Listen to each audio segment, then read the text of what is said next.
I was going insane from my family constantly pressuring me to get married. With a loud thump, I threw myself down beside the bed of my childhood best friend, Anthony, and pleaded, "Please, bro, marry me." Thud. Clatter. The brand new iPhone 16 Pro in Anthony's hand slipped and smacked right into his fair, straight nose. Half an hour later, Anthony sat at his dining table, two tissues stuffed up his nostrils, listening to me babble on like a marriage cult recruiter. 10 minutes in, he finally looked up at the ceiling and casually dug at his ear. "All right, spill it. What's the drama this time?" Immediately, I switched to flattery mode and started massaging his shoulders like a loyal lackey. "Master Chi, please allow this humble one to make a request. I'm getting old, and my family won't stop nagging me to settle down. I just need a favor from you." "Don't worry," I added quickly. "We'll just live next door in the same unit, like good neighbors. You flirt with your girls, I binge my dramas. No interfering, no entanglements." Anthony yanked the tissues from his nose and tossed them at me. I caught them, face full of disgust, and dumped them in the trash. This guy, give him a little sunshine, and he beams like it's summer. Humph. Just wait, I'll make you pay for that later. He took another tissue and wiped his hand slowly. "What's in it for me?" I stared at him, so slow and dramatic. Holding back the urge to smack his head, I sweet-talked, "Well, aren't you also against marriage? This way, your parents won't keep nagging you either." Seeing the hesitation in his furrowed brows, I seized the chance. "Trust me, when you want your freedom back, we'll split without a fuss. You're saving me here, and I'll owe you big. One day if you're ever in trouble, I swear I'll repay this favor tenfold." Anthony sighed, reached out, and ruffled my hair. "Hey, don't mess with your bro's head," I muttered, swatting his hand away. His hand paused mid-air for just a moment, then slid down to tap lightly on the edge of the glass table, his long, well-defined fingers knocking in a steady rhythm. After a while, he asked, "You've really thought this through?"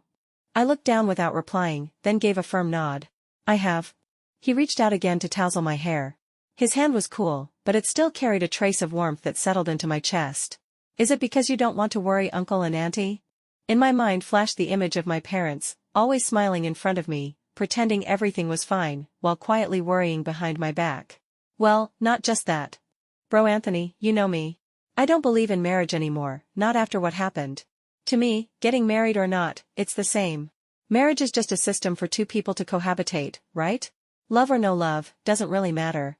As long as it makes people stop worrying, it's good enough. But don't worry," I added. "This is just temporary. I won't get in your way." Anthony stared at me for a moment, then suddenly slapped the table, startling me. "Okay. Deal. Don't worry, bro Anthony's got your back." When we broke the news to the four parents, their eyes filled with tears, then suddenly lit up with joy. My mom, Mrs. Laura, clutched Aunt Lynn's hand and exclaimed, "What did I say? These two were meant to be together. Our lifelong dream of becoming in-laws is finally coming true." Aunt Lynn dabbed at her eyes. "That's right. Ever since we gave birth on the same day, I just knew it. Same year, same month, same day, one boy, one girl, if that's not fate, what is?" Gentle and scholarly Uncle Chi quietly nodded in agreement, sipping his tea. My mom and Aunt Lynn held hands and shared a teary gaze, while my dad chirped on like an uncontrollable loudspeaker, "Exactly. Didn't I say so?" Back when Nana graduated from high school, she even wrote a. I leapt forward and slapped a hand over his mouth. Anthony, like a cat who'd just caught a whiff of fish, squinted his narrow phoenix eyes in delight, clearly enjoying the drama. "Uncle Lou," he said with a mischievous smirk, "what did Nana write to me?" "MMMPH. My dad tried to shake off my hand. As the unfilial daughter I am, I kept clamping down and flashed Anthony a defiant grin. "A battle declaration," I said. "To a certain shameless someone." Anthony scoffed, raised his middle finger, and sneered. Someone was already my defeated rival in middle school and still had the guts to challenge me. With that, he bolted. I kicked my chair and dashed after him. Behind us, our two moms murmured fondly, "Don't they still act like two little monkeys from when they were kids?" "Yeah, are they really getting married?" Downstairs, I patted my chest and let out a long sigh of relief. That was close, almost exposed by my big-mouthed dad. "Yes. It's true. I once wrote Anthony a love letter. Damn it. That incident, ugh, long story. I must have been out of my mind." Like Aunt Lynn said, Anthony and I share this bizarre coincidence. We were born on the exact same day, same month, same year. Add to that the whole boy-girl childhood besties trope, and we were constantly bombarded with, "Oh, these two were lovers in a past life. Destined for each other." It wasn't just the adults joking about it. Even kids our age teased us endlessly. Under this double-layered pressure, I snapped. "Destined, my ass. Who wants to marry that short little troll Anthony? I, Anna, reigning queen of the prosecutor housing complex, the one everyone respectfully called Bro Anna. Why was it that whenever I was with this little troll, people stopped calling me Bro Anna and instead said things like, Nana, how come you haven't married Anthony yet? Nana, girls shouldn't be so bossy. What if Anthony doesn't want you in the future? I mean, come on. Where's my damn brick? And yet, that clueless shorty Anthony would always jump in front of me, shielding me, and shout at the others, don't you dare say that about Nana. Then he'd tiptoe and blow at the corner of my eye. I touched my face and realized, huh? When did my eyes get all teary? The little shorty blew gently at the corner of my eye, trying to act all grown up as he comforted me. Nana, be good. Anthony would never leave you. We'll always be best friends, forever. Burning with embarrassment, I shoved him away. Who wants to be your friend, you little shrimp? At barely 10 years old, I thought to myself, I want to marry Takashi Kaneshiro, or maybe Joe Chang, or Leonardo DiCaprio, anyone but this stumpy little Anthony. But who could have guessed? Puberty has a way of casting strange spells. After our first year of middle school, Anthony began growing like bamboo shoots in spring, changing almost daily. By the time we graduated from junior high, he had already shot up to 1.8 meters tall. Thanks to Aunt Lynn and Uncle Chi's obsession with health and wellness, their dumb son had turned into a picture-perfect pretty boy. With his rosy lips and white teeth, he could probably fool any girl, as long as he kept his mouth shut. As a girl, and more specifically, a girl who'd grown up watching all of this unfold, I wasn't immune either. My face? Hurt. A lot. That summer after high school graduation, I spent my days sighing melodramatically, curled up in my room like a depressed caterpillar. And that jerk Anthony? Acting like nothing happened, standing outside my window and tossing pebbles up at the glass. Bro Anna. Come out. Let's go play video games. Play? Play your head. I snapped and yelled at him for no reason. He just stood there, stunned, then quietly ruffled his soft brown curls and walked away without a word. I scrambled out of bed and ran to the door. But just as I reached out to open it, I hesitated. Instead, I returned to the window and watched him walk off alone. A sour ache bloomed in my chest. That night, I dug out my beloved Inuyasha notebook, the one I'd kept pristine for 2 years, and used all my skills as an art student to draw his portrait on the first page. I filled the entire sheet with a heartfelt confession, laying bare the tangled journey from friendship to something more. But once I finished, cowardice took over. If I gave him this, would we not even be friends anymore? Forget it. The next day was our class reunion. I dragged my feet and didn't show up until everyone had nearly finished eating. The restaurant we'd booked was empty. I rushed toward the school and ran into some girls from our class, all buzzing with excitement as they headed toward the sports field. I stopped one of them. Ella, where's everyone going? Ella covered her mouth, eyes sparkling with gossip. You haven't heard? That goddess senior from the repeater class rented out the entire fireworks show. She's going to confess to a guy. Goddess senior? Natalie do? Though Natalie had only transferred to our school a year ago, her name was already legendary. When the rest of us wore those awful uniforms and dorky ponytails, she stunned the campus with her thick, wavy, seaweed-like hair. She never wore school uniforms. Year-round, it was always dresses. Her features were dazzling, and while we couldn't even tell one lipstick shade from another, she was already coordinating her makeup with her outfits. In short, everything about her screamed, goddess. I mentally reviewed the boys in our grade, their looks, their vibes, and shook my head in disbelief. Who on earth could be that lucky idiot to win her heart? 5 minutes later, I had my answer. On the stadium steps, in the golden twilight, stood Anthony, his tall, slender frame stretched even longer by the sunset's glow. I should have known. Day faded into night in a blink. The world blurred around me, and I couldn't tell if it was because of the dimming light, or the tears spilling from my eyes. Don't cry, Anna. There's nothing to cry about. Don't cry. I screamed at myself. Boom. Fireworks exploded in the night sky above the field. Their roar drowned out my heartbeat, my classmates' whistles and cheers, everything, including whatever those two on the steps were saying. I watched, numb, as Natalie slowly stepped closer to Anthony. I couldn't take it anymore. I turned and walked away. That summer, at 18, I witnessed the most dazzling fireworks I'd ever seen in my life. And also watched my first love quietly wilt and fall away. After that summer, I stayed in Hangzhou. Anthony went up north. We slipped into an unspoken Cold War, going 6 months without contact. 6 months was enough time for me to figure out a lot. Like maybe, that had all just been the impulsiveness of a foolish teenage heart. Anthony, that guy, he was loud, emotionally clueless, and had a smart mouth. Other than being kind of handsome and having a decently high IQ, he was only slightly smarter than me. Okay, fine. Not slightly. Try top-tier university versus art school level. Fuck. If I actually dated him, I'd probably die from rage every single day. Having thought things through, that winter break I showed up at his door with a bowl of dumplings my dad had made. When his parents welcomed me in and he saw me standing there, his braised pork slipped from his chopsticks and back onto the plate. His blank expression melted into disbelief, like a lost puppy finally finding home again. Oh no. That was so dumb. But also, kind of cute. When the new semester started, we returned to being our usual best friend selves. Soon, Anthony's constant texting flooded my phone memory, forcing me to use my part-time paycheck to buy a new high-spec model. That hurt. He was such a chatterbox, he even sent me videos of stray cats fighting on campus. Do all top-tier students have this much time? At the time, I thought, hey, maybe this isn't so bad. Staying lifelong friends might be better than becoming a couple who eventually drifts apart. And besides, first love is meant to be lost, right? The next one will be better. And it was true. A few months later, the universe handed me what felt like a dream. Back then, I didn't know that dream would turn into the worst nightmare of my life. If I had, I never would have stepped into that toy store on December 25, 2016. Never would have reached out at the same time as that person for the Sesshomaru figure. Never would have fallen for the boy named Zachary. Life after marrying Anthony didn't seem to change much. The job I just landed didn't require a daily commute, just showing up for meetings, which was perfect for someone still recovering from a major illness. I got to sleep in every day, and once I was up, it was straight into my illustration work. Being an illustrator sounds nice in theory, but in reality? We're just lowly workers bowing to clients' endless, impossible demands. As for Anthony, working in the high-pressure world of finance meant he could disappear for weeks on end for business trips.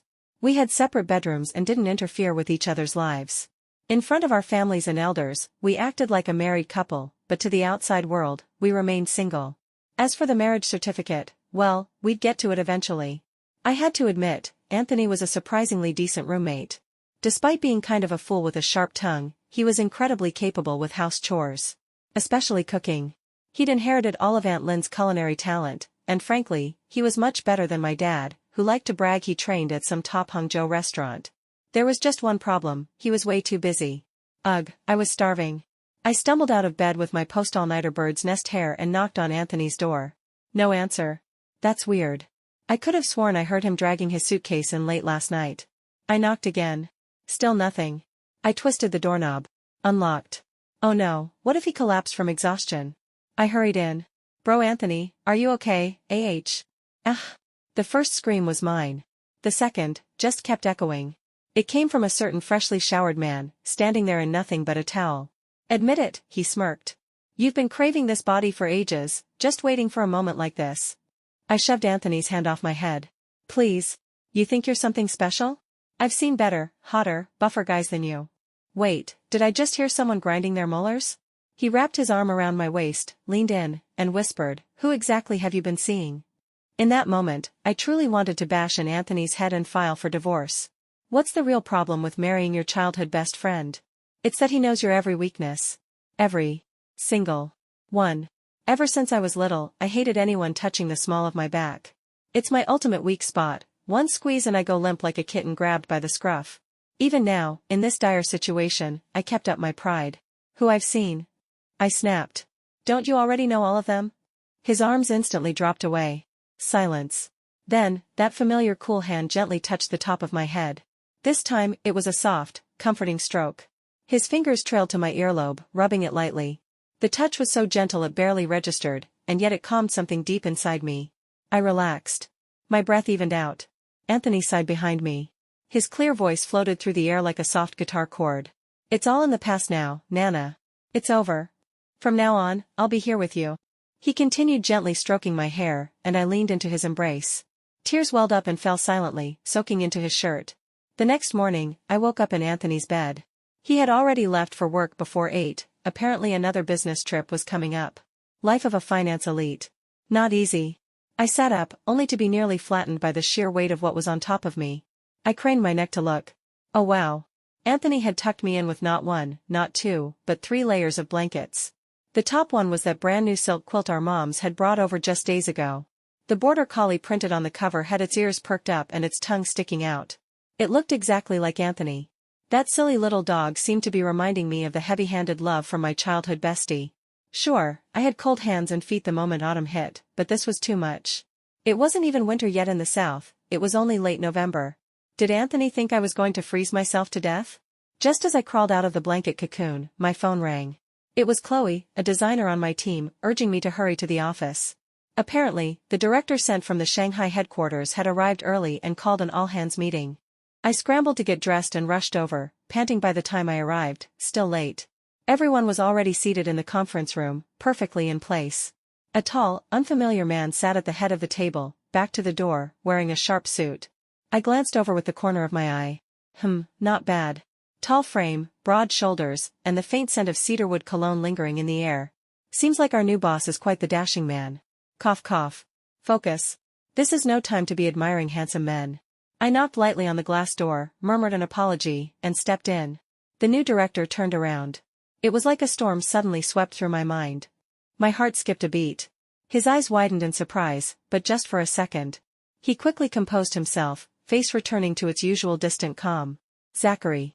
Since I had to align the project timeline with the producers, I ended up staying at the office until after hours. While I was packing up, a figure appeared at my desk. Anna, can you stay a bit? There's something I need to discuss with you. Chloe and the others looked worried, probably thinking I was about to get chewed out for being late. I exhaled slowly and looked up with a smile. Director Zhou, I believe being late isn't a fireable offense, right? It's not about that. It's something else. My smile faded. Sorry, I'm off the clock. If it's urgent, call me tomorrow. Chloe covered her mouth in shock. She probably thought I'd lost my mind. Downstairs, just as I unlocked my shared bike, that familiar figure caught up to me. Nana, he said, want to grab dinner? I stayed silent, calmly wheeling the bike forward. Or maybe coffee? That shop downstairs has your favorite, coconut latte. I laughed. We were together for 3 years, and in all that time, he never once remembered what I liked to eat, or which clothing brands I preferred, or how I liked my drinks. And now, 2 years after our breakup, he stood there saying, your favorite, coconut latte. I couldn't help it. I laughed out loud. Then I turned to face him, for the first time in 2 years. I never drink coffee, I said. The one I liked, was coconut milk tea. Zachary. My ex-boyfriend. My first love, in the truest sense. Right before we were supposed to get engaged, he looked me in the eye and said, she's back. I can't be with you anymore. And then, he vanished. That's when I realized, those 3 years I had treasured like a dream? To him, they were nothing but a disposable substitute. So why, now that I had finally pieced myself back together, why did he have to appear again? By the time I got home, the calm I'd forced on myself had completely cracked.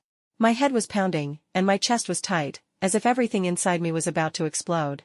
I dug out the anti-anxiety meds that had been buried deep in my drawer and unused for a while, and swallowed 2 pills. Just as I finished taking them, a voice call from Anthony came through. The familiar little border collie avatar instantly brought peace to my heart. Bro Anna, what's up? Did you miss me? His voice was annoyingly playful, the kind that makes you want to slap someone. No. Your bro Anna is very busy. That's so cruel of you, bro Anna. I've been thinking about you the whole time. His tone turned exaggerated and dramatic. I felt a vein throb on my forehead. Speak like a normal person. Okay. Anna, when I get back from my business trip, come pick me up, will you? You're a grown man. Can't you come home by yourself? Come on, pick me up. Then I'll take you somewhere. I narrowed my eyes. What kind of secret is this idiot hiding from me now? Where? Why can't you just say it now? Don't ask. Just be there to pick me up. Oh, and cover up well at night, it's getting cold again. That nagging habit of his, God knows where he picked it up from, always kicks in right before he hangs up. Yes, I've got enough blankets. Only then did Anthony reluctantly hang up. At this point, I'd come to understand just how stressful his line of work really was. Even a socially anxious person could be pushed into oversharing, and Anthony, who was already halfway to being a social butterfly, was now a full-blown chatterbox. Ding! A new text message popped up. This weekend. I'll be waiting at the amusement park. Zachary. The amusement park. He actually said that place so casually. Of course, I didn't go anywhere that weekend. I stayed home alone, blasting rock music and drawing comics, letting myself go and enjoying the freedom. I turned off my phone and shoved it under the sofa cushion. It wasn't until evening, when I got hungry and needed to order takeout, that I finally fished it out. Ding. Phone on. Instantly, over a dozen missed calls flooded in, all from the same Shanghai number. Must be Zachary's current number. I scrolled past them casually, just about to order food, when another call came in. It was my college dorm leader. "Hey boss," I answered, "what's up? Didn't expect a call from you." Her sly voice came through the speaker. "Rumor has it Zachary's in Hangzhou?" I clenched my jaw. News travels fast. "I just ran into him." "You saw him," she screeched. "Yeah, didn't he parachute into my company as the new director?" "What?" she practically screamed. I held the phone an arm's length away until her dramatic outburst passed, then brought it back to my ear. "No wonder," she muttered mysteriously. Something felt off. "No wonder what?" "Well, Zachary and I are both still in Shanghai, right? He reached out a while ago, asked how you were doing." I pinched the bridge of my nose. "Don't tell me you told him everything." "Sorry, Nana. We were just reminiscing about all our old college friends, and before I knew it, it just slipped out." Sigh. "But I mean, it's not like I didn't expect this from her. She's always been a big-mouthed space cadet. And honestly, by now, there's not much left that I care to keep secret." Before she hung up, she hesitated and asked me, "Anna, if he really came back just for you, what are you going to do?" I gave a cold laugh. "What do you think? A good horse never goes back to an old pasture. And a good dog never retraces its steps." She sighed. "I don't know. I get the feeling he's serious this time. After all, you guys had 3 years. Yeah. 3 years. 3 years where I had no idea I was just a fool being strung along. It was 5 years ago, during the second semester of our freshman year, when Anthony and I became friends again. After meeting him once when he dropped me off at school, my dorm mates constantly bugged me for details. When they learned we'd been childhood friends for years but had never developed a special relationship, they practically mourned for me. My dorm leader even scolded me for wasting premium resources. Rolling my eyes, I pulled up Anthony's WeChat and shared it with everyone. "If any of you can outcharm that goddess senior, I'll light fireworks in your honor." After they saw a photo of Natalie, they all went quiet. Then they quickly changed the subject and started excitedly planning another mixer with students from Z University. That's when I met Zachary. The karaoke lounge we'd booked for the mixer was way too stuffy. I didn't last long before I used the bathroom as an excuse to step outside and wander around. Surprisingly, the tiny mall we were in actually had a legit anime figure store. The moment I stepped inside, I spotted it, the Sesshomaru figure tucked away on a shelf in the corner. Just as I reached for it, another hand reached from the opposite side and grabbed it too. Through the rows of merchandise, a pair of narrow, indifferent eyes flickered into view. For a moment, I thought I'd met Sesshomaru himself. "Ugh, please." I shook my head and cleared the ridiculous thought. Even if he's a hot guy, my love for Sesshomaru is sacred. I snatched the figure away and bolted to the checkout like I was running a 100-meter sprint. While I was paying, that handsome stranger strolled over with his hands in his pockets, glanced at me holding the figure tightly, said nothing, and walked right out the door. I strutted out, clutching the prize like a champion. Soon enough, I overtook him. But, why was he still walking behind me? Don't tell me he's some obsessive collector who's going to eliminate me to get the figure back? I spiraled all the way back to the karaoke room, heart pounding, only to have him follow me inside. As soon as I stepped into the room, my dorm leader grabbed me by the collar. "Where have you been?" Then she looked past me and saw him. "Okay, what's going on here? You two sneak off somewhere together already? What nonsense are you talking about?" After all the commotion, I finally figured out who he was. He was the Zachary, famed campus heartthrob of Z University, and the centerpiece of today's event. Apparently, my dorm leader's boyfriend, who happened to be friends with Zachary, had worked really hard to get him to show up. Honestly, if my dorm leader ever opened a dating agency, she'd be rolling in cash. She clutched Zachary and me by the arm and said earnestly, "Zachary, my little sister here, yeah, she's a bit scatterbrained, and a little hot-tempered, but she's pretty, right? Look at that fresh little face. She's got that innocent glow. You two together? Total power couple." Even an old hand like me felt my skin crawl from the second-hand embarrassment. And yet, my dorm leader's social superpowers let her deliver that whole monologue with a straight face to the stoic Zachary. In the end, I gave in to her enthusiasm and added Zachary on WeChat. Not that I had any intention of flirting. Yeah, he was hot, but that cold, expressionless type? No thanks. I don't do well with the emotionally frigid. And for an entire month after we added each other, we didn't exchange a single message. But then, one day, Zachary suddenly began leaving comments under my Moments posts every few days. And not the usual kind of banter or laughing emojis, but actual old man-style philosophical reflections. For example, I once posted a photo of 2 cats in heat fighting behind our school building, with the caption, "Turns out animals get even more jealous than humans." LMAO 2333. Then this man showed up in the comments with a whole pseudo-academic essay about animal mating mechanisms and how they're unrelated to human emotional patterns. Seriously, what the hell? And so, every few days, he'd pop in to ruin the mood. Eventually, I snapped. I opened WeChat, found Zachary's profile, and furiously typed a long message, starting from the grudge over the anime figure, to this current passive-aggressive comment war. I ended with a line, "If you've got something to say, don't be shady about it. Be a man and come at me directly." He was typing for a long while. Then finally, one sentence appeared. I thought, we were already friends. It was a cold, distant sentence, one I could imagine him saying with that stoic face of his. Yet somehow, it carried a trace of hurt. In that moment, my heart skipped a beat.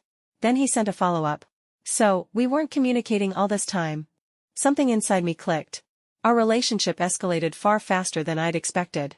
Within 2 weeks, we were officially a couple, inseparable and constantly together. All those things I used to find annoying about him, his stiff, aloof demeanor, his overly serious tone, somehow turned into quirks I found fun to tease. Love really does make fools of us all. Of course, I soon discovered some flaws too. Zachary was stubborn. He had trouble remembering my birthday, my favorite foods, the brands I liked. In contrast, Anthony could recall every little thing I said in passing, effortlessly and naturally. But I'd shake my head and remind myself, friends are friends, boyfriends are boyfriends. Everyone is different. Besides, it was his first relationship. Mine too. Nobody's perfect. If he forgot, I could just remind him.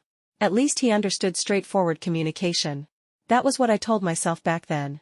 Right before summer break, Anthony called. He'd finished his projects early and would be off right after his final exams, a full 2 weeks before me. Who knew where he'd gone to play? The worst part? He picked up this annoying habit from some flirty little girls and insisted I guess where he was. I cut him off before he could get smug. "Bro Anthony, let me talk first. I have huge, explosive news." His voice came through the line, with that familiar mix of indulgence and playful disdain. All right, you eager monkey. Go ahead, speak." I took a deep breath and yelled, "I'm dating someone." "Ha! Surprised, aren't you?" The other end went completely silent. I frowned. "Bro Anthony? Anthony? Doggy?" A long moment passed. Then Anthony finally spoke, but the cheer had drained from his voice. "Oh, is that so? Congrats. So our bro Anna is actually wanted by someone, huh?" I feigned indignation. "Watch it. Of course I'm wanted, tons of people are dying to date me." Bragging to Anthony was the one thing I could always do without a script. Boom. Thunder crashed outside, and moments later, rain came pouring down. That's southern weather for you, violent and unpredictable. Through the static in the receiver, I thought I could hear the rain on his end too. It sounded heavy. I asked, "Is it raining where you are?" Anthony's voice came in faint and scratchy, and I could swear it had a dryness to it. "Yeah, raining a lot." Between the pauses, I caught someone in the background muttering in Hangzhou dialect, complaining about the downpour. Something flashed through my mind. "Anthony," I asked slowly, "where are you right now?" He seemed to cover the mic for a second, then replied in a hushed tone, "I'm at the amusement park. Tourists here are grumbling about the rain too. Anyway, sounds like it's heavy on your end too, huh?" We exchanged a few quick words and hung up. But something about it didn't sit right with me. I sent him a text, "Bro Anthony, you okay? Didn't get soaked, right?" That night, he finally replied, "Bro Anna? I got dumped today." My eyes widened. I called him immediately, but he didn't pick up. I messaged again. "What happened? Did you and Natalie break up?" It took over 10 minutes for him to reply. He seemed to return to his usual self again. "Nah, it's fine. Nothing serious. Just being dramatic at night, you know?" So I followed his lead and switched back to our usual tone. I understood. Some kinds of pain aren't meant to be shown, not even to your best friend. Every year on my birthday, Anthony would show up with a bag full of snacks and a custom cake. But that winter, when I returned to the dorm on my birthday, all I saw was a cake and a bag of snacks sitting on my desk. Our dorm leader told me he had dropped them off and left, saying he was preparing to study abroad and was too busy. It wasn't until much later. One day, I don't know why, but I looked up the weather in Beijing on the day before summer break that year. Clear skies. No rain. 3 years flew by. My relationship with Zachary had passed through the honeymoon phase, the adjustment period, and settled into a steady rhythm. There were no surprise birthday gifts. No festive surprises. No warm cups of brown sugar water during my period. No one waiting downstairs to pick me up after long nights of work or late shifts during internships. None of the small, warm, romantic gestures. But he'd update me regularly, about work, about life, and ask how I was doing too. When I was about to graduate and move to Shanghai, he discussed it with me. He shared his parents' thoughts on marriage, talked about planning for our future. Every milestone, every turning point, he treated me as a partner to face it with. That gave me an incredible sense of security. I looked around at the relationships of people around me. They all seemed to have their own flaws too. So I told myself, maybe this is just how real life is. Not everyone lives in a fairy tale or a romance novel. And so I tried to become the kind of grown-up who knows how to manage their own love life properly. When Zachary graduated and moved to Shanghai, we began our long-distance phase. He was so busy that even our scheduled phone calls would end abruptly. So I often went to visit him instead. He had just graduated and hadn't found his footing in Shanghai. The place he rented was small and run down, his meals even worse. So every time I visited, I brought big bags of food and essentials that my parents had prepared, fumbling through the process of cleaning his room and trying to make it look warm and livable. I loved that feeling so much. A fridge full of food, a clear blue sky outside the window, the TV buzzing with some lively show, and beside me, the person I thought I would spend my life with. Back then, watching Zachary working at his computer, I thought those distant words, marriage, family, must simply mean this. Living well, together, with this person. Walking through life, side by side. But sometimes, fate only needs a single sentence to destroy someone. After our senior year graduation, our two families had dinner together and held a simple engagement banquet. I graduated with top marks in my major and signed with a well-known comic studio in Shanghai. Everything seemed to be falling perfectly into place. On the day of the graduation ceremony, I dragged Zachary to the amusement park, wanting a symbolic farewell to my student days. To match his preferences, I rarely let myself eat junk food or joke around too loudly in front of him. I never let myself bounce around imitating deranged anime characters. But that day, I let myself go for once. I bought pink cotton candy, even bought two simple cosplay outfits so we could dress up together. Seeing him in that silver wig, I felt like I was seeing the aloof boy who once reminded me of Sesshomaru all over again. I forced back the sudden sting in my eyes and pushed the pink cotton candy toward him with a laugh. It was then he spoke. Nana, let's break up. She's back. I can't be with you anymore. What does a person feel in the moment of absolute shock? I learned it firsthand. Not screaming. Not crying. Not hysteria. Your entire expression simply freezes, so deeply you feel it sinking into your bones. It took a long time for my voice to return. I didn't even know who she was. I didn't understand anything. I asked instinctively, why? No reason. I don't feel anything anymore. After that, he wouldn't even look at me. He turned and walked out of the amusement park. I never returned to Shanghai. I didn't even leave my house. A very, very long time later, long enough that more than half a year had passed. I sat in a psychologist's office, staring at a diagnosis slip labeled major depressive disorder. Me, the girl who feared nothing growing up, who climbed roofs and tore down tiles, me, with depression. The antidepressants and anti-anxiety meds couldn't mend whatever had collapsed inside my heart. I couldn't sleep through the night. Dozens of voices fought in my head. My mind galloped like an untamed horse, never stopping, no matter how exhausted my body and heart were. One night, scrolling through my group chats for distraction, I learned the truth about my so-called relationship. Zachary had always liked someone else, a senior from his high school. She was his true first love. And the girl's name, ridiculously enough, was Natalie. Natalie. As if fate itself wanted to laugh at me. Their story wasn't special. He liked her for years, quietly, persistently, foolishly. And when he thought he finally had a chance, she moved abroad with her family. A first love that died before it could begin became his lifelong obsession. Friends encouraged him to start a new relationship. As one of his buddies said in the chat, just distract yourself. Old leaves have to fall before new ones grow. So I was his distraction. And when the real one returned, the substitute had to be thrown away. Mercilessly, like a used tool. So that day at the amusement park, was it simply the expiry notice for a tool? I chewed on that day, and on every day we had been together, over and over. There was one thing I couldn't understand, why? Why can someone disappear just like that? Why can someone abandon another person so easily? Why could he treat me that way? In the darkest corners of my mind, I began questioning myself. What was wrong with me? What part of me was so unworthy that I could be discarded so suddenly? Or was there something broken in me, my personality, my mind, that had invited such a person, such a relationship into my life? Was I not good enough? Was I inadequate? Was I not excellent enough? Not strong enough? And how exactly was I supposed to become excellent, to become strong? I couldn't figure it out. I felt like I was dying. During that period, even my mother, the tough and unshakable Laura, cried constantly.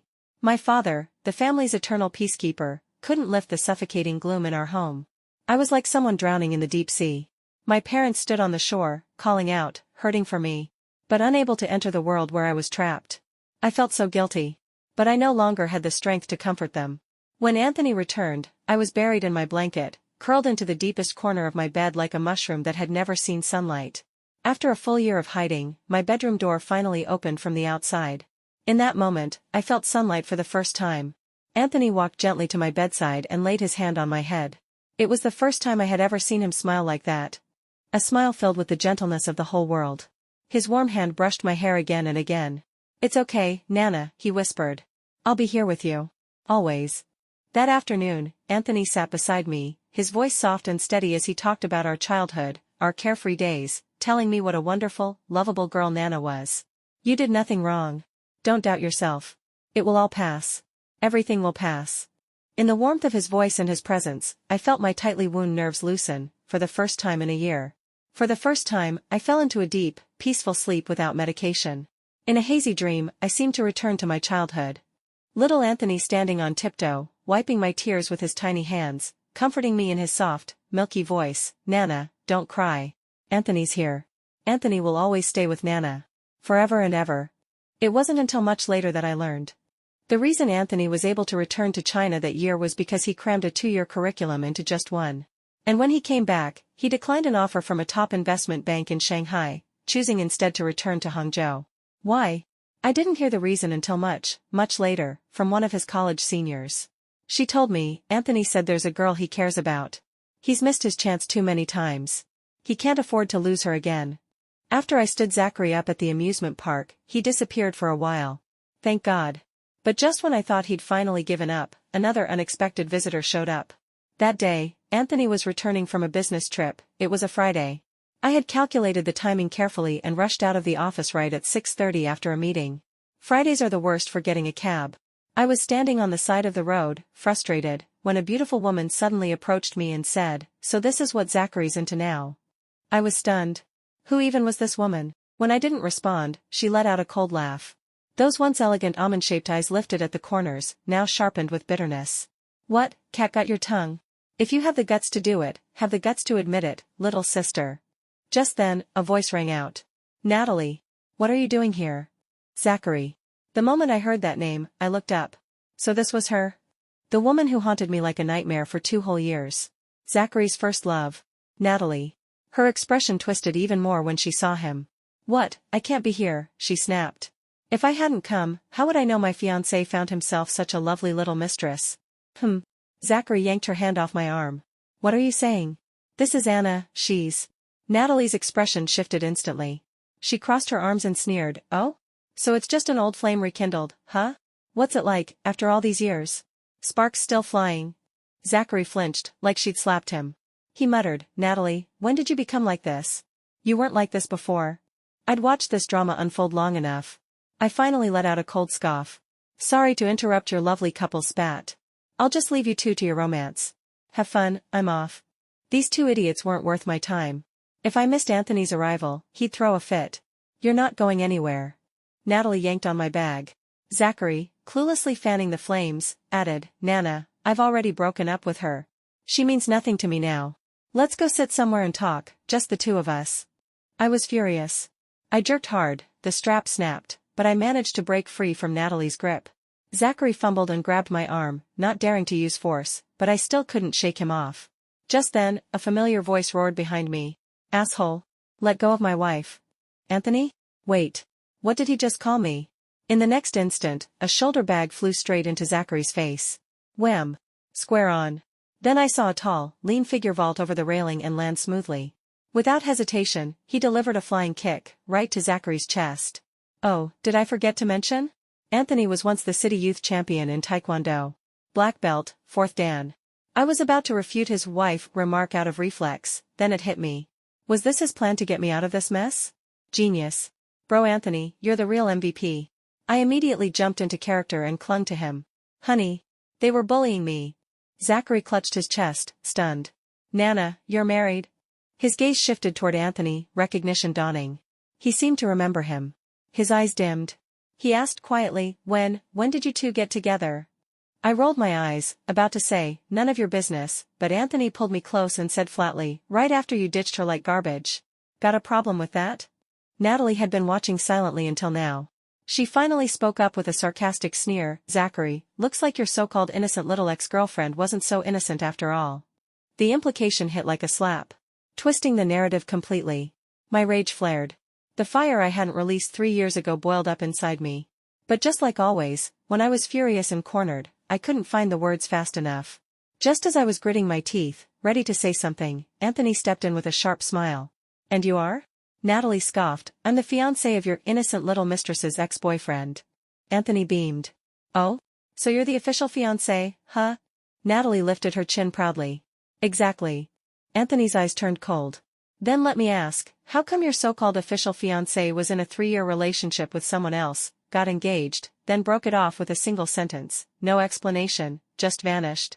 Natalie's face changed. You were engaged for 3 years, she blurted. You dated that long? Clearly, Zachary hadn't told her the truth. I guess in his version of the story, I was just a clingy little side piece who wouldn't let go. Anthony took a step forward, voice sharp. So, you still trust this pure guy? Or is he already working on breaking your engagement too? Natalie's eyes flickered. Caught off guard and humiliated, she exploded. What's it to you? You're a grown man making a scene like this, have you no shame? Anthony didn't flinch. He grinned and said sweetly, equality, ma'am. If you can throw a tantrum, why can't I? Or is this gender discrimination? Natalie hadn't expected him to spin it that way. She shoved him hard. I gasped and moved to steady him, but he dramatically collapsed. Ow. My heart. My heart hurts. How could you push me, he moaned. Natalie froze. Don't you dare pretend, I'm warning you. Anthony clutched his chest, putting on a pained expression. Veins bulged on his forehead. Natalie and Zachary visibly panicked. And still, Anthony moaned pitifully, someone help. I'm being attacked in public. With his soft features and pink lips, he already looked like a fragile young man. Now, lying there like a broken porcelain doll, he was practically glowing with helpless beauty. Within minutes, a small crowd of aunties surrounded us. What happened, child? Anthony gasped dramatically, sister? They insulted my wife.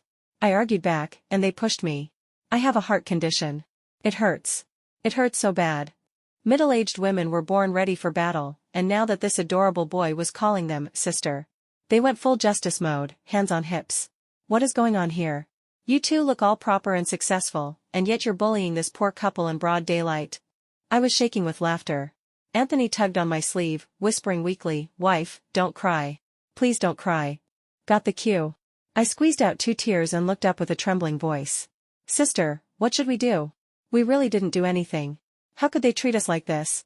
The two of us, one clean-cut, innocent boy, one teary-eyed, soft-spoken girl, looked exactly like a pair of sweet university students. And those two? Looking like overgroomed elite professionals.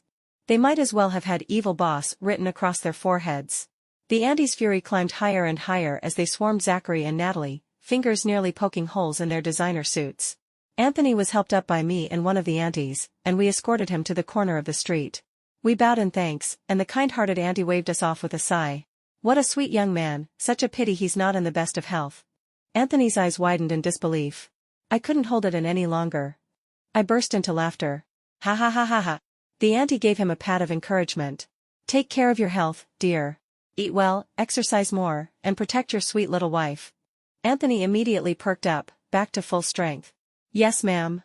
I'll take good care of her. I jabbed him hard in the ribs. He wilted instantly, returning to his delicate persona. Yes, auntie. I'll try my best, take care. On the way back, Anthony couldn't stop bragging. I pinched his cheek. All right, enough. The auntie just told you to take care of your health, didn't she? Quit showing off, Mr. Fragile Body. Anthony wrapped his arms around me from behind and poked at my weak spot, my waist. Who are you calling fragile, huh? Ha ha ha, stop, please, I'm begging you, Anthony. Bro Anthony. He only hugged me tighter. Call me what? Fine. Brother. Happy now, you oversized mutt? Oops. Big mistake. Call him a dog, and he only gets more excited.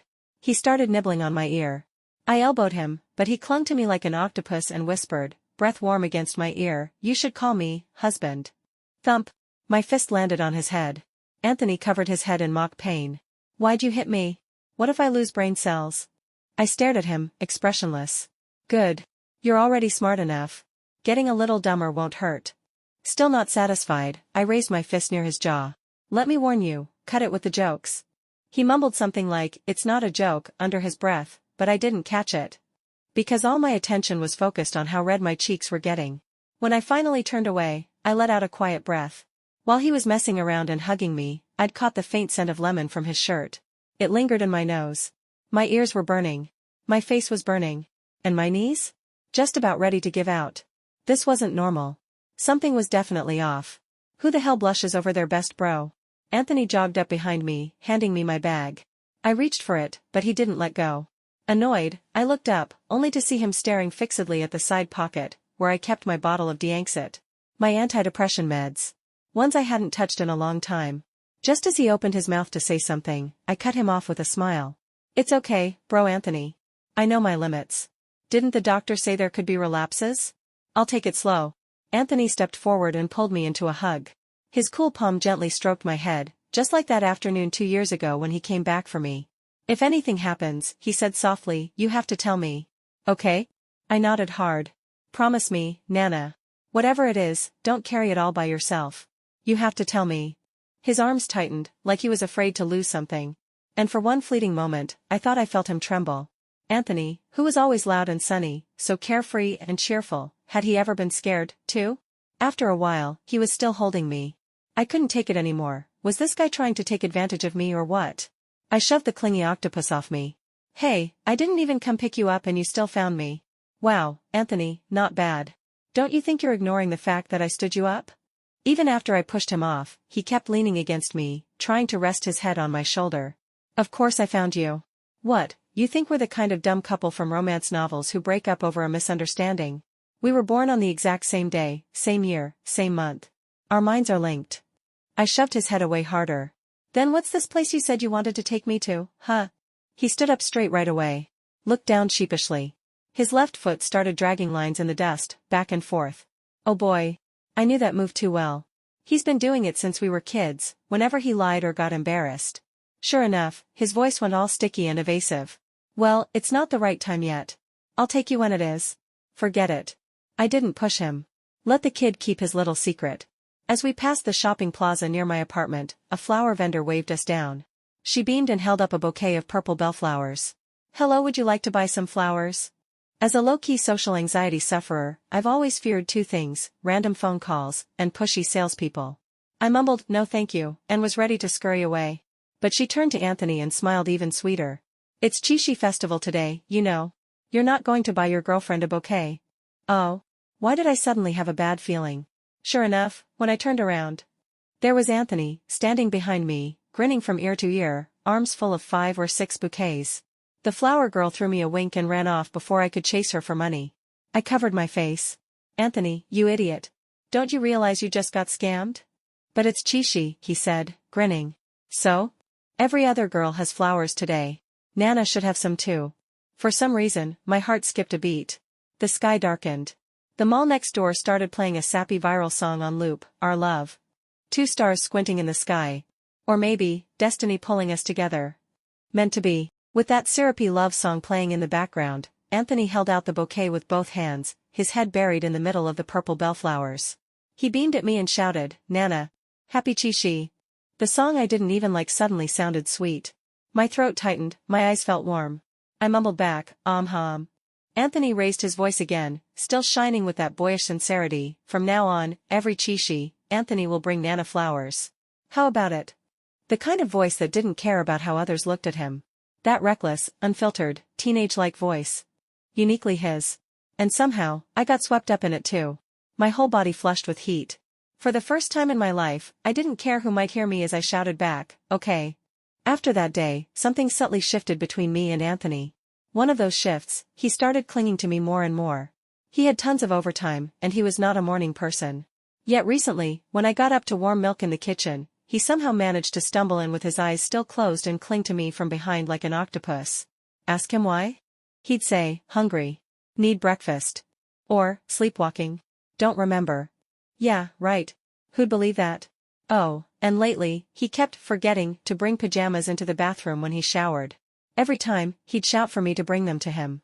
And not leave them by the door. No, he insisted I hand-deliver them into the bathroom. So annoying.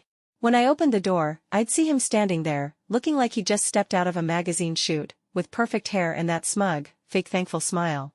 And of course, his towel accidentally slipping a bit, revealing those toned abs. Bro, have you forgotten that I, your so-called bro, am a perfectly healthy, single 25-year-old woman? I shoved the pajamas at him like I was throwing out the trash and turned away. Anthony, don't ever make me bring your clothes again. Why not, bro Anna? Can't help with something this small? You're so stingy. How do I even argue with that?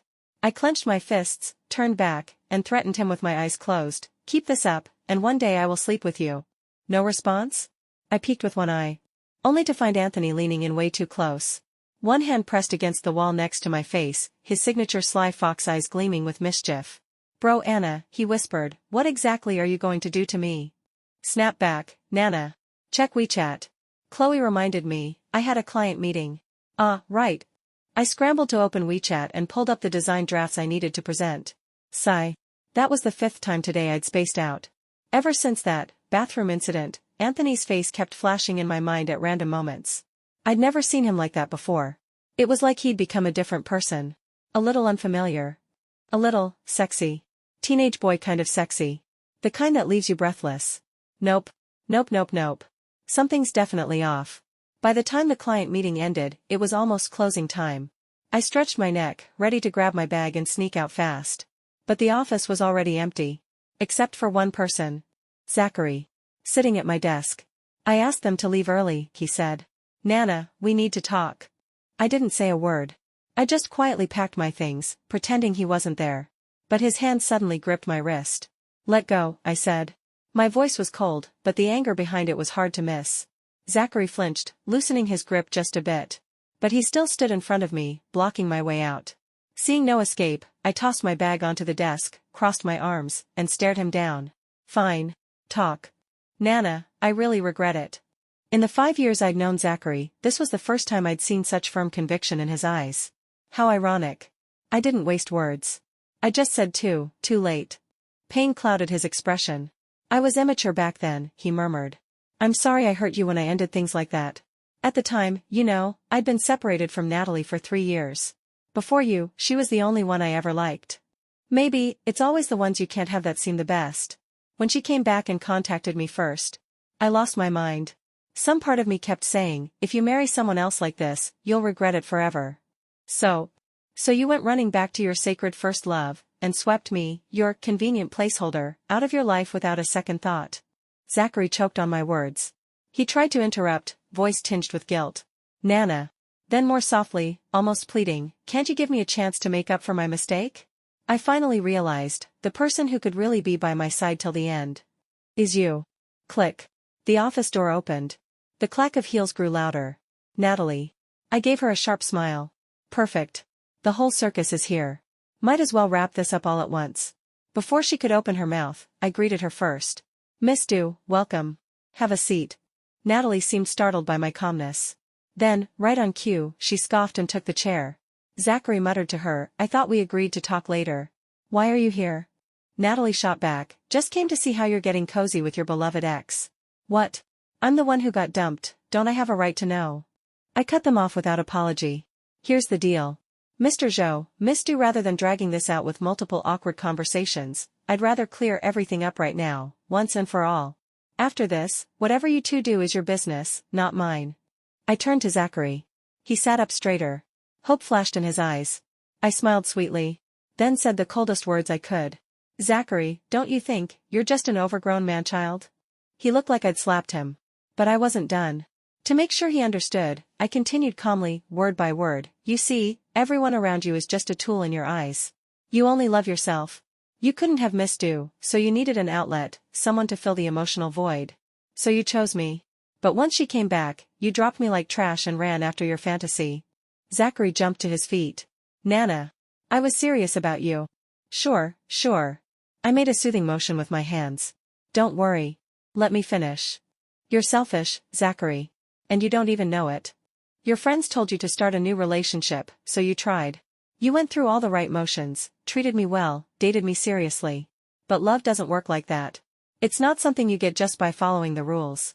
You thought you were being sincere. But every step you took only carved deeper wounds into someone else. Zachary opened his mouth again, but nothing came out. It was like, for the first time in his nearly 30 years of life, someone had pulled back the curtain and forced him to see the part of himself he'd always ignored. After I finished my monologue, Natalie, who had probably shown up with every intention of picking a fight, stood frozen in place. Maybe she really thought Zachary and I would get back together, and came to Hangzhou one last time, full of resentment and unwillingness, just to vent. TSK, kind of pitiful. But I had no intention of sparing this poor girl. Miss Du, it's still a workday, isn't it? I heard you work in marketing for a luxury brand? And it's Qixi today, must be a very busy time for your department. I smiled gently as I asked, politely handing her a glass of water. She reflexively took it and even thanked me. But I didn't stop. Yet you dropped everything to come to Hangzhou. I believe you must really like Zachary. But tell me, do you understand this?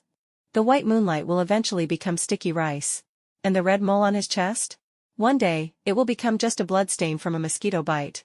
For someone like him, there's only one thing that's ever the best. The thing he hasn't gotten yet. Outside the glass window, the sky dimmed. One by one, the streetlights flicked on. Another day was coming to an end. I turned to Natalie, this would likely be the last time we ever spoke. Anyway, Zachary is someone who'll never shortchange himself. That's more than I can say.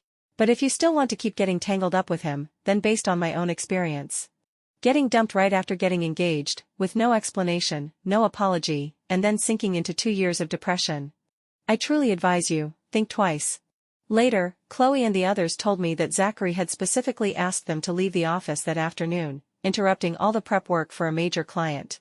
They had to work late into the night to catch up, utter chaos. So I filed a formal complaint to headquarters, citing his abuse of internal workflow, which jeopardized client trust. He was sent back to Shanghai that same day. Later, my dorm leader told me that Zachary, unhappy with the company's demotion, quit in a huff. But it was industry winter. He couldn't find a new job for ages. Natalie, on the other hand, didn't let it go quietly. She spread the story of him breaking their engagement throughout their social circle. If it meant hurting herself to destroy him, so be it. Miss Du really was ruthless.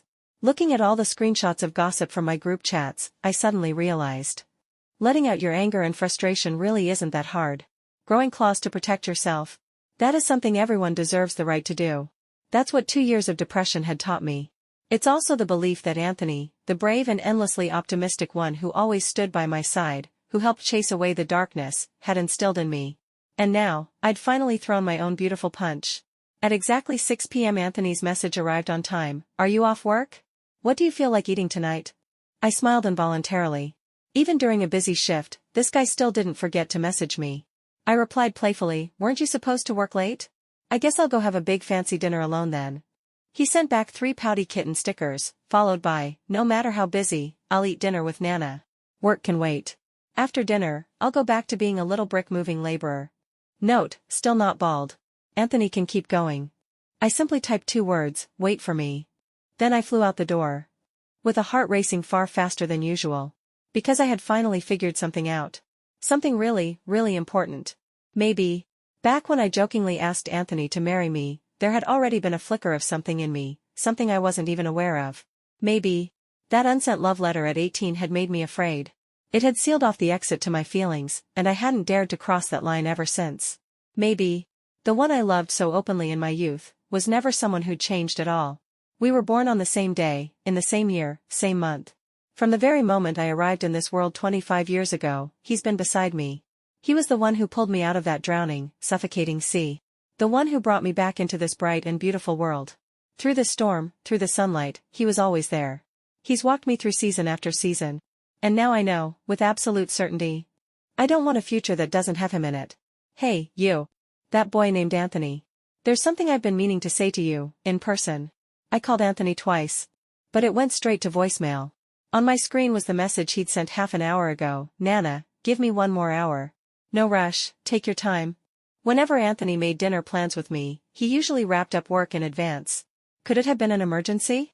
Bored, I wandered around downstairs a few times, then decided to grab a drink at the cafe across the street. It was rush hour. The ground floor was crowded. I ordered a fruit tea and went upstairs to find a quiet corner. But then I froze. There, across the room. Anthony. And Natalie.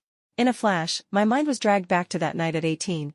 The summer fireworks blooming over the school field, Natalie's figure moving toward Anthony beneath the light. That rainy night at the end of our first year of college, when Anthony said he'd been dumped. And never mentioned her again. So now, what is this?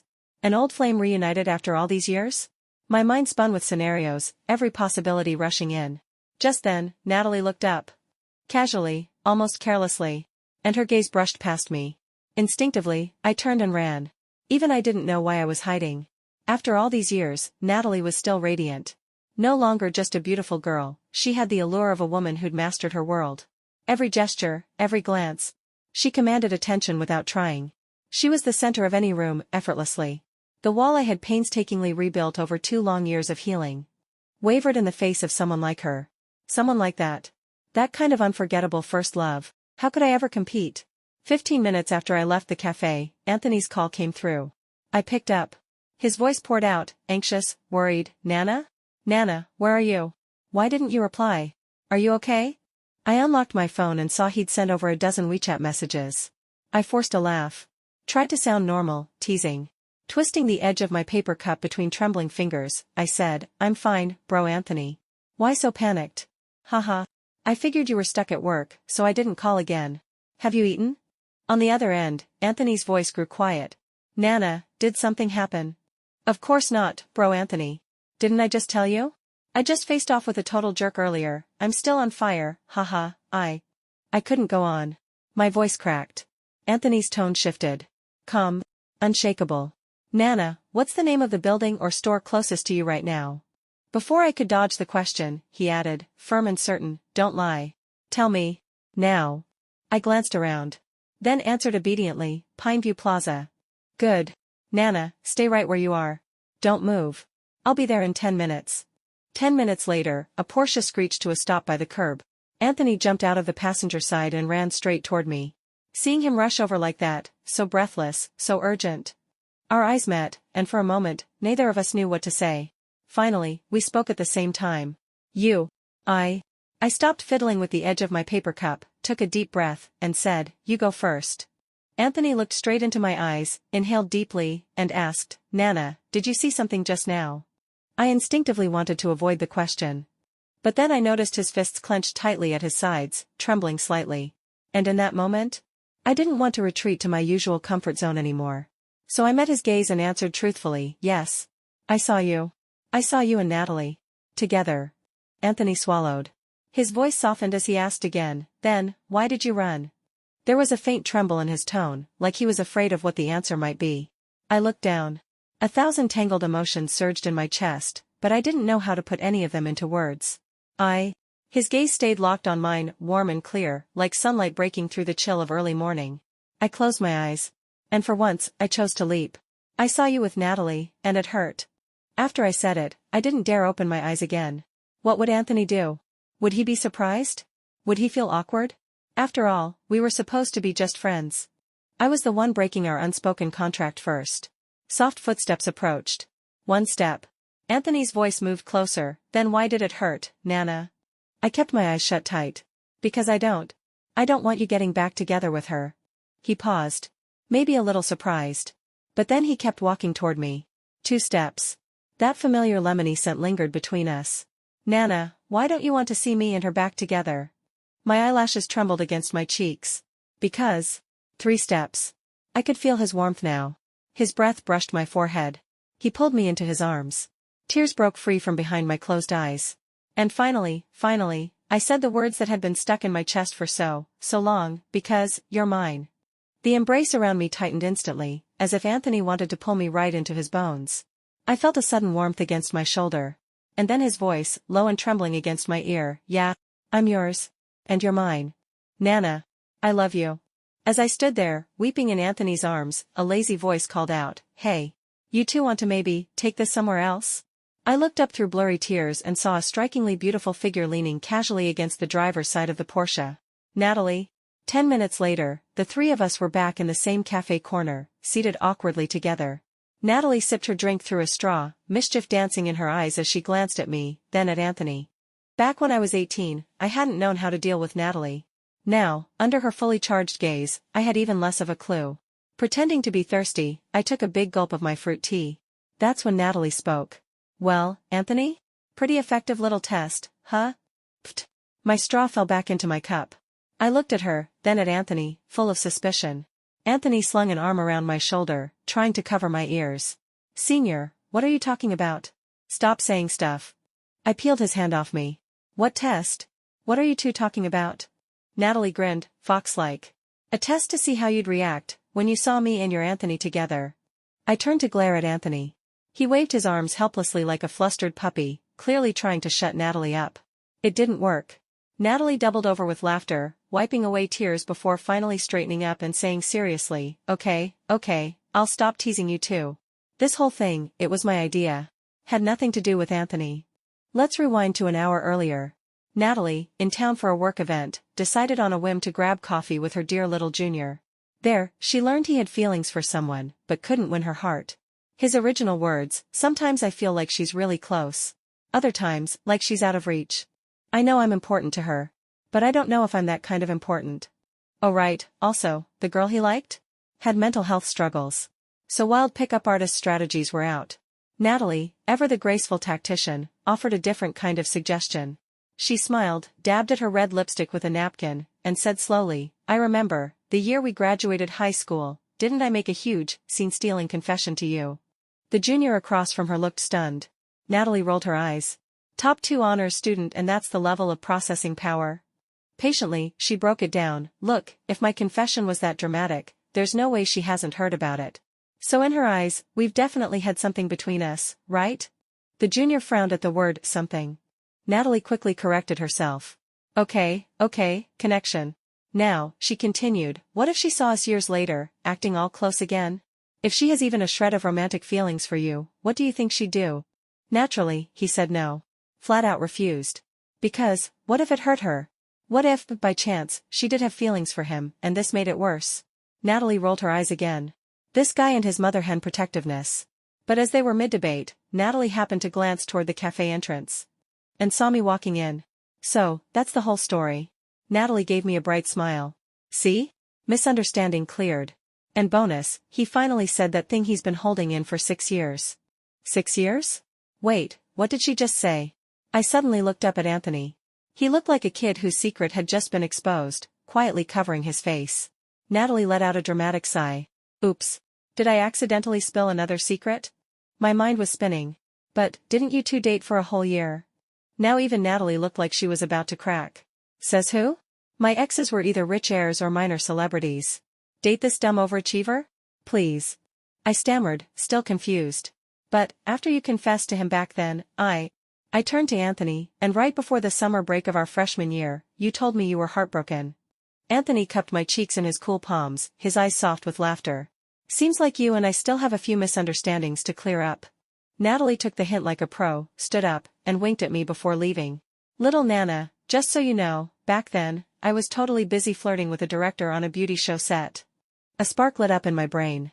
I turned to Anthony, stuttering again. So back then, the person you were heartbroken over, was? You. Anthony blurted it out and immediately pressed a kiss to my lips. You have no idea, when you told me you were dating someone, how much I wanted to punch Zachary in the face. My face burned. So the one you've liked all these years is? Still you. His whispered words melted between our lips. I didn't know how long it took before I finally pushed Anthony off me. I have something to say too. Even without touching my face, I knew just how red my cheeks were. But this, I had to say. When I was 18, the first person I ever liked was you. When we got home that evening, my neck and jawline were covered with what looked very much like a field full of strawberries. And the moment we opened the door, someone went full border collie in heat. Anthony pinned me against the entryway wall like he'd just been handed his favorite bone. All 6 feet one of him caged me in, kissing from my forehead to the corner of my lips before finally sealing my mouth with his own. Ah! I gasped when, mid-kiss, he suddenly scooped me up in a bridal carry. That night, let's just say, we definitely didn't sleep in separate rooms. The next morning, I woke up sore all over. It felt like I'd been flattened by a steamroller. Damn it. What do I do with a dog that needs training? Before I could even move out of bed, a certain someone burst into the room like a typhoon. Up. Hurry. I glared at the face of last night's criminal. Where is your conscience? Where is justice? Eventually, Anthony ended up dressing me himself, then dragged me to wash up, and hauled me all the way to the street. I looked up. The Civil Affairs Bureau? I'll be honest, my emotions at this moment were weirdly conflicted, and maybe a little pissed. I mean, sure, I've never cared that much about ceremonies, and okay, fine, I've known this mutt since we were both in split-crotch pants, but still. He devoured me clean the night before, and now he's dragging me to register for marriage like he's rushing to reincarnate? Where's the proposal? The marriage talks? Wait, didn't we already have the marriage talk? Wasn't I the one who brought it up? Whatever. It still feels off. I stomped my foot and tried to leave. Anthony grabbed me immediately and cheerfully waved at the receptionist. Number 11. We're here. And just like that, I got dragged by the back of my collar all the way to the counter, face full of existential despair. Fine. Fine. We're meant to be. There's no need for fancy rituals between us. Let's just call this catching up on paperwork. I consoled myself. Heh. But 1 month later, on my first proper work-free weekend in ages, I was finally ready to cocoon myself in bed until the end of time. Cue Anthony. Dragged me out of bed again with sparkles in his eyes. Nana. Come on. I'm taking you somewhere. Unforgivable. I smacked him right on the head. Screw off. I wanna sleep. Sleep. But today, the usually obedient Anthony refused to back down. Pleading. Threatening. Seducing. He cycled through them all just to get me out the door. Get up. Fine. Fine. I'd like to see what you're scheming this time. An hour later, Anthony drove me into the mountains, to a quiet scenic villa area. He finally stopped in front of a small, beautifully designed 2-story house. Somehow, I had a feeling about what was coming. But I still couldn't be sure. He guided me upstairs to a rooftop terrace. It had been decorated like a wooden cabin. On the walls hung watercolor paintings of forest deer, my favorite. In the distance, the glimmer of a lake shimmered under the sun. The mountains were quiet, save for the occasional birdsong. My heart hadn't felt this peaceful in a long time. Click. Anthony opened a small box in his hand. Inside, a platinum ring nestled in deep blue velvet. I froze, completely at a loss. Anthony, however, looked more serious than I'd ever seen him. His calm, youthful voice carried through the open air, like a story told gently across the span of 10 years. Nana, do you remember, when we were 16, that summer we watched The Curious Case of Benjamin Button? You asked me, Anthony, have you ever thought about how you might die someday? I remember feeling confused. I'd never considered it. Then you told me, you pictured yourself dying peacefully by the sea at night, in the arms of someone you love. He looked into my eyes, clear, unwavering, a hint of tears shimmering within them.